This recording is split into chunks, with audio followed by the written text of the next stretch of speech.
Gari la rangi ya njano lililoandikwa kwa maandishi makubwa Augustine College lilikuwa likikatiza kwa kasi barabarani likielekea katika mbuga ya wanyama ya Nambori. Ndani ya gari hilo walikuwepo wanafunzi wa chuo cha Augustine pamoja na baadhi ya walimu wao waliokuwa wamepanga ziara ya kielimu. Vicheko, mizaha na nyimbo za furaha vilitawala hewani. Hali ya hewa ilikuwa nzuri na kila mtu alionekana kuwa katika hamu kubwa ya kuona wanyama wa porini.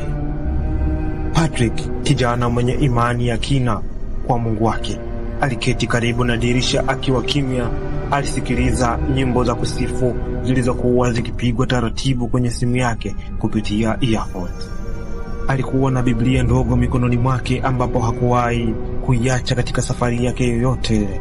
Alikuwa na hisia ya ajabu moyoni mwake, kama kwamba jambo ambalo baya lolote likitaka kutokea kufahamu kwa haraka zaidi.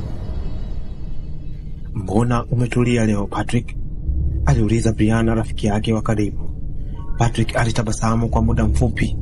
"Nina hisia tu kuna kitu hakiko sawa," Patrick alimjibu Brianna. "Mwanaume, aache imani za kishirikina, sisi twende mbugani," Faith alizungumza huku akicheka, akimpiga Patrick begani. Mwalimu Obuya aliyekuwa mbele karibu na dereva alisimama na kutoa tangazo. "Tafadhali vijana, tushirikiane, safari hii iwe ya heshima. Tunapita njia mpya kidogo, lakini ni salama kabisa. Dereva wetu Bwana Kipto ni mzoefu sana." Wanafunzi walipiga makofi. Baada ya saa moja ya safari, hali ya hewa ilianza kubadilika. Anga ilianza kuwa ya kijivu na ukungu mzito ukaanza kujitokeza mbele ya njia. Patrick alimuomba dereva asimame.